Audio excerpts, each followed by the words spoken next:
Arkadaşlar selamlar. Yeni bir piyasa değerlendirme videosuyla karşınızdayım. Dolardan altına, gümüşten borsaya, borsadan kripto paralara kadar genel bir piyasa değerlendirmesi yapacağız. Çok önemli haber akışları var. Fiyatlara etki edebilecek haber akışları var. Tabii ki haberleri konuşup daha sonra da fiyatlarda neler olabilir onlara değineceğiz arkadaşlar. Şimdi videoya geçmeden önce uzun zamandır beklenen teknik analiz eğitim setimi Udemy üzerinden yayınladım arkadaşlar. Uzun zamandır soruluyordu. Ve sonunda artık yayınladık. Ne var bu eğitim setinin içerisinde? Kısaca bahsedeyim hemen. Orta düzeye yakın bir teknik analiz eğitim seti var arkadaşlar. Orta düzeye yakın bir teknik analiz bilmek de piyasalarda nasıl başarı elde edilir onları anlatıyorum. Tabii ki de teknik analizi anlatıyorum ve bunu kullanmanın ve kullanırken de başarıya ulaşmanın yollarını açıklamalarıyla, örnekleriyle beraber anlatıyorum arkadaşlar. Videonun alt kısmında linkini bırakıyorum. Dileyen inceleyebilir. Udemy üzerinden, dileyense satın alabilir. Tabii ki bu eğitim setinin yanında bir de hediye veriyorum. Biliyorsunuz YouTube videolarında arkadaşlar her videoda 2 tane aboneme kazandıran stratejiler hediye ediyordum. Bunu da yine eğitim setinin yanında hediye olarak veriyorum. Bir kısaca da ondan da bahsedeyim. %85 %90'a yakın arkadaşlar.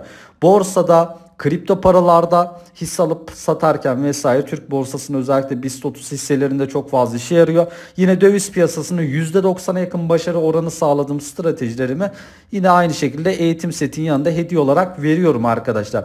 Bu arada YouTube'da tabii ki hediye etkinliklerimiz devam ediyor. Her videoda 2 kişiye hediye olarak vermeye de devam edeceğiz arkadaşlar. Bu kazandıran stratejileri video bir tane beğeni, bir tane yorum ve kanala abone olursanız yine aynı şekilde gelecek videolarda kazanıp kazanmadığınızı kontrol edebilirsiniz arkadaşlar. Şimdi dolarla başlayalım. Dolar TL'de yukarı yönlü istek artıyor. Her ne kadar böyle dar bandı sıkışmış gibi dursa da yukarı yönlü isteğin arttığını söyleyebilirim. Özellikle dolar arkadaşlar. Bakın dolar yarına kalsa Eylül'e kalmaz diyorum. Maalesef sıkışan hareketli yukarı istek devam ediyor. Aşağı geldikçe sanki böyle bir robot hareketi şeklinde tekrardan alımlar geliyor. Bu hareketler çok da hayra alamet değil. Konuşacağız. Şimdi dolardaki teknik seviyelerden bahsedeceğim ama Türkiye'de açıklanan enflasyon rakamlarını konuşmak istiyorum. Türkiye İstatistik Kurumu dün Temmuz ayı enflasyon rakamlarını açıkladı. %79,6 arkadaşlar. Yani %80 değil, %79,6. Tabii gelecek aylarda bu daha da artmaya devam edecek ve TL üzerindeki baskılarını artıracak. İşte de hükümetin yani Aralık ayından sonra enflasyonu düşürme gibi bir beklentisi var. Ben çok fazla düşürüleceğini düşünmüyorum. Çünkü enflasyonu düşürmeye yönelik herhangi bir adım atılmıyor arkadaşlar. TL değer kaybetmeye devam ediyor. Değer kaybetmeye devam ettikçe enflasyonda maalesef yükselmeye devam edecek. Belki de 2-3 yıl boyunca %60'ın altında bir enflasyon Türkiye'de görülmeyecek arkadaşlar. Biraz acı bir durum ama gelişmeler, son durum bu şekilde, gidişat bu şekilde devam ediyor. Enflasyonu önleyecek herhangi bir çalışma yok ve enflasyon 24 yılın zirvesinde. Daha farklı açıklayan kurumlar var.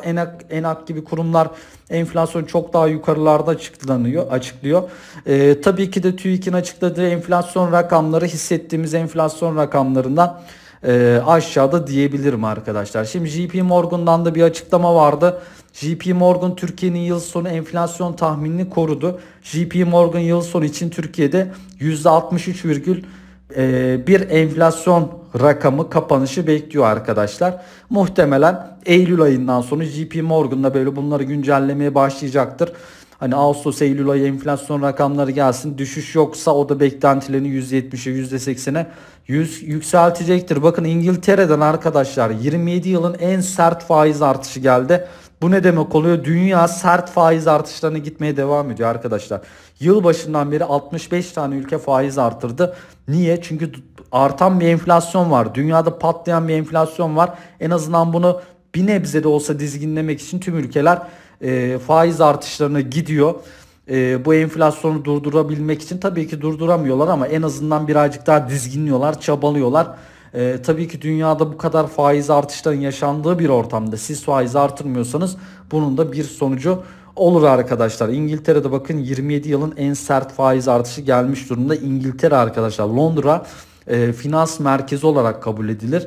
Yani bu forex işlemlerinin döndüğü, kaldıraçlı işlemlerin döndüğü ve genellikle hani böyle pazar geceleri fiyat açılışlarında bir anda sıçramalar görülür. Bu dolar TL'de önceden görürdük mesela. Bir anda işte pazar gecesi yüksekten açardı. Bu diğer para birimleri için de geçerli.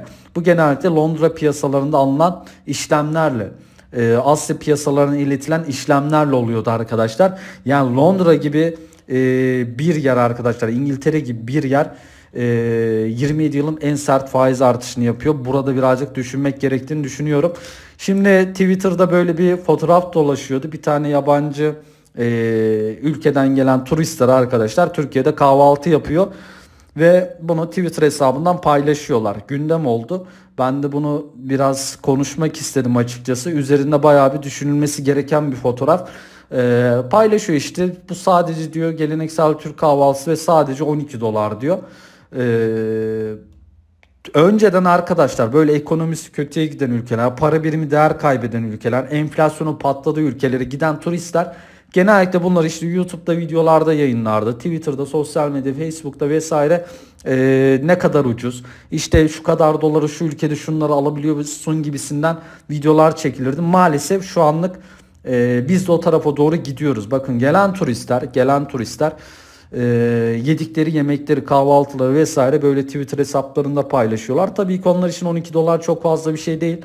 Hani dolarla, euro ile maaş alan insanlar için bir aylık maaşıyla bile gelse buraya her türlü sabah öğle akşam kahvaltısını yapar. Çok güzel otellerde kalır.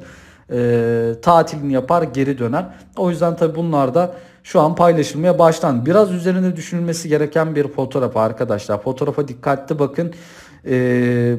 Bayağı bir ayrıntı var. Sizler de yorumlarınızı merak ediyorum. Sizler de söyleyebilirsiniz tabii. Biraz üzücü bir fotoğraf. Gördüğümde ben ilk başta çok fazla şaşırdım. Maalesef. Şimdi dolarla başlayalım. Dolar TL arkadaşlar yukarı yönlü istek artıyor dedik. Hani sıkışan hareket tamam, böyle birazcık hareket bayağı bir dar bantta sıkıştı ama yukarı istek devam ediyor. Dün özellikle yukarı yönlü bir iğneleme geldi.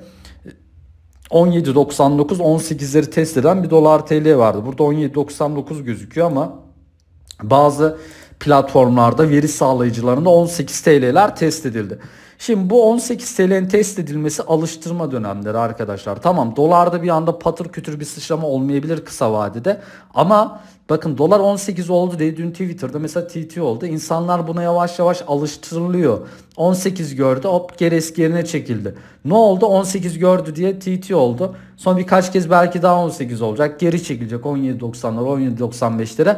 Artık 3. 4. defa 18 olduğunda ve üzerine attığında kur 18.10, 18.20, 18.30 diye giderken artık insanlar bunu garipsemeyecek. O yüzden fark etmeden usul sinsi giden bir dolar TL var karşımızda. Çok fazla bir geri çekilme beklentim yok açıkçası. Haftaya ABD tarafından enflasyon rakamları gelecek. O da doları germeye devam edecektir. 17.85, 17.87 kısa vadeli destek hattı üzerinde kaldıkça 18.10, hatta yükselişler 18.32'lere doğru kademe kademe devam edecek arkadaşlar. 18.32 üzerinde gerçekten bir bilinmezlik başlar. O zamanki haber akışlarına göre vesaire dolar TL'de, bakın dolar TL tekrardan devülasyonlar olabilir. O zamanki gelecek açıklamalar, alınacak önlemler çok önemli olacak. Bazı şeyler için geç kalınırsa tekrardan kurda sert yükselişler yaşarız. Yani o 2021 Aralık'ta yaşadığımız yükselişler gibi yükselişler görebiliriz. O yüzden dikkat diyorum. Bakın dolar yarına kalabilir ama Eylül'e kalmayabilir. Dikkat diyorum. Kademe kademe yükselişler devam edecektir ama şöyle ben bir de size grafikler üzerinden dolar TL'de gün içerisinde hangi seviyeler test edilebilir? Şu investing üzerinden göstermek istiyorum. Bakın şu bölge 17.92, aşağı bant olan 17.90'lar destek attı. Yani 17.90'lara yaklaştıkça altında böyle 2-3 kuruşluk 17.88'lere doğru iğnelemeler olsa da şu anlık bu bantta takılmaya devam edecek gibi duruyor. Yani 17.88 satış yerse oradan tekrardan dönüşler. 18 bakın şu an direnç olarak gözüküyor. Zaten görüyorsunuz burada. Üzerine attığı an bakın kaç kuruşluk spike hareketler gelmiş. Yani 7-8 kuruşluk. Mesela şurada atmış. Bu veri sağlayıcısında yine 8-9 kuruşluk hareketler. Yani 18 üzerinde Ufak bir hareket gelse direkt 18.10'lar ekranda yanar. Yani bu spike hareket şeklinde bu şekilde hareketler görmemiz muhtemelen. Kademe kademe dolardaki yükselişlerin devam etmesini bekliyoruz. Kısa vadeli 17.85-17.90 destek attı. Üzerine 18.10, 18.32 maalesef hedef bölgemiz diyoruz. Haftaya bakın ABD'den enflasyon rakamları gelecek, dikkat diyoruz. Euro TL'de yukarı yönlü istek devam ediyor. 18.42'ler 18.45'ler aşılırsa o zaman 19.5 TL'ler ekranda yanacak. Ben euro almak istiyorum ama bu seviyeler çok yüksek diyorsanız, nereden alayım diyorsanız 17.80'ler benim için ilk alım bölgesi. Geleceğinin garantisi yok, gelirse değerlendirilir, gelmezse zaten 18.45 aşımında 19.5 TL'lere doğru yükselişin devamını bekleriz. Sterlin TL 21.90 üzerine bir atak geldi. 21.80 ama tutunamadı, aşağı gevşediğini görüyoruz. 20.90 destek hattımız, ara destek hattı ise bakın şuralardan geçiyor. O da 21.40'lardan. Yani sterlin almak isteyenler 21.40 ve 20.90'lardan kademe şeklinde alabilir. Geleceğinin garantisi yok ama desteği aşağı yönlü kırmış, birazcık daha gevşemesini bekleyebiliriz. Şimdi ons altını besleyen haberler gelmeye devam ediyor. Altın buradan düşecek mi deniyor. Bakın altında ben size son 1,5 haftadır bir trend başladığından bahsediyorum. Hatta bunu 1700 dolarlardayken dedim. Altında yükselişler hızlanacak. Altında sert yükselişlere hazır olalım. Altın kopacak dedim arkadaşlar. Şimdi şöyle düşünün, son 3-4 senedir yükselen enstrümanlara bakın. Dolar yükseldi. Kripto paralar inanılmaz bir rally yaptı 2021 yılında, 2020 yılında. Daha sonra borsalar inanılmaz derecede gitti. Döviz gitti, emtialar çok hareket olmadı. Ama altın, gümüş ve diğer emtialara baktığımızda son 3-4 yıldır hareket yok arkadaşlar. Yani artık tüm enstrümanlar gitti. Altın, gümüş, platinyum, paladyum diğer enstrümanlara göre ucuz kaldı. O yüzden tek yükselmemiş, ucuz kalan şu an bence altın, gümüş ve diğer emtialar. O yüzden altın, gümüş de sert yükselişler bekliyoruz. Yükselişlerin daha başındayız. Bakın şuradaki düşen de kırıldı. Bunu 1715'lerden beri diyoruz. 1770'lerde kırıldı. 1790'lara doğru yükselişler geliyor. Hatta şu an 1788. İlk hedefimiz psikolojik direnç olan 1800 dolar seviyesi. Daha sonra 1830 dolar seviyesi. O seviyelerin de geçileceğini düşünüyorum. Bakın 2000 dolarlara gidiyoruz. Ons altında size şöyle V şeklinde bir formasyon çizdim. Bu formasyon bakın şuradan başlıyor. Şu şekilde düşünün. Yani şu bölgeye kadar minimum. O da 1880'lerden geçiyor. Belki buralarda biraz takılabilir. Oradan geri 1830 vesaire deneyebilir ama genel hedefimiz 2000 dolar. Peki destek hattımız ne? Kısa vadede 1765 destek hattımız. Altını beklemiyorum. Bakın bir ay boyunca 1760, 1765 altını beklemiyorum. Yükseliş devam edecek. 1830 ilk hedef, daha sonra 1880 ve 2000 dolarlar önümüzdeki haftalarda ve aylarda yükselişin devam edeceği bölgeler. Gram altın. Gram altında 970-950 alın dedim arkadaşlar. Bakın net bir şekilde 950'den alın dedik. Trend dönüşümüzü buradan aldık. Hani geri çekilirse 970-980 alım bölgesi ama geri çekileceğini çok fazla düşünmüyorum. İlk hedef şu orta bant olan 1060 TL bölgesi. Hatta şöyle bir de hareketli ortalamaları açmak istiyorum. Bakın 9 ve 21 günlük birbirini yukarı kesmiş. 9 günlük üste çıkmış. Yükselişler daha da hızlanacak. İlk hedefimiz 1060 TL bölgesi arkadaşlar. Oranın geçilmesiyle de 1150 TL önümüzdeki haftalarda yanacağını düşünüyorum. Altın tutmaya devam ediyoruz. Altın yükselmeye devam edecek. Ons altında 2000 dolarların görülmesiyle gram altında 1250-1300 seviyelerine doğru yükselişler devam edecek. Yükselişlerin devamını bekliyoruz. Gümüş dolar bakın 19.60 desteğini şöyle bir test etti, geri döndü. Çok güzel, 22 dolarlar hedef arkadaşlar. Devamını bekliyoruz. Gram gümüş TL şuradaki dönüşü almıştık. 10 TL'ler alım fırsatıydı. 11 üzerine attık. 12.30'lar ilk hedefimiz arkadaşlar. Borsa rekorlar kırmaya devam ediyor. 3000 seviyesi hedefimizdi. 3000 seviyesine doğru ilerleyiş devam ediyor. Şöyle bir renk temasını koyulaştıracağım. Güzel bir şekilde, yani bakın 3000 seviyelerine doğru yükselişin devam etmesini bekliyoruz. Geri çekilmelerde şurası muhtemelen bir destek olacak.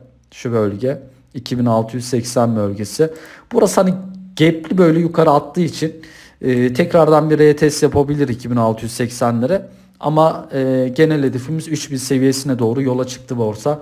Borsada sabırlı olun arkadaşlar. Borsada gerçekten güzel yükselişler geliyor ve bizi de bekliyor. Bakın 200 günlük hareketli ortalamayı görüyor musunuz? O kadar güzel destek olarak çalışmış ki. Buraya her gelişinde trendi yokluyor ve inanılmaz yükselişler geliyor. Mesela şurada 2400 seviyesini test edip geri döndüğünde 1880'lerden çok güzel bir destek almış. Sonra 2500-2650 diye gitmiş. Sonra tekrardan bakın 2330-200 günlük üstsel ortalamaya, exponential dediğimiz üstsel ortalamaya dokunmuş, onayını almış şu kırmızıya ve tekrardan yükseliş başlamış. Ve bu kırmızıya dokunup yükseliş başladığında eski zirvesini yenileyip yeni zirveler buluyor. Şu anda bunu yaşıyoruz arkadaşlar. Geçmişte de hep aynısı olmuş. 3000 seviyelerine doğru yükselişin devam etmesini bekliyoruz borsa tarafında. Şimdi arkadaşlar Bitcoin'e bakalım. Bitcoin tarafında neler oluyor? Hemen şöyle değerlendirelim. Şimdi Bitcoin tarafında özellikle şöyle bir senaryo çizdim. 6 ve 9 Ağustos tarihleri arasında 24.800'e doğru bir yükseliş gelmesini bekliyorum dedim Twitter'da. Şimdi YouTube'da da bu analizi tekrarlayacağım. Hani geri çekilmelerde 22.300 dolar desteği var. Haberler derinleşirse 21.800'lerden destek bulur. 6 ve 9 Ağustos'ta yani buralara gevşeme olsa da belli bir süre takılsa da 24.800'e doğru tekrardan yükselişlerin devam edeceği düşüncesindeyim. Yani şurada şöyle bir tekrardan bir dirençten bahsedebilir miyiz? Bunu ilerleyen günlerde göreceğiz arkadaşlar. Bakacağız. Yani burada bir kanal mı, bir kamu formasyonu mu oluşturuyor? Bunu hep birlikte göreceğiz. Dediğim gibi 22.300'lerden dönüşler olabilir. 21.800'lerden haberler derinleşirse olumsuz haberler. Ama hedefimiz 6-9 Ağustos tarihleri arasında 24.800 dolar civarlarıdır. Şimdilik söyleyeceklerim bu kadar arkadaşlar. Hoşça kalın.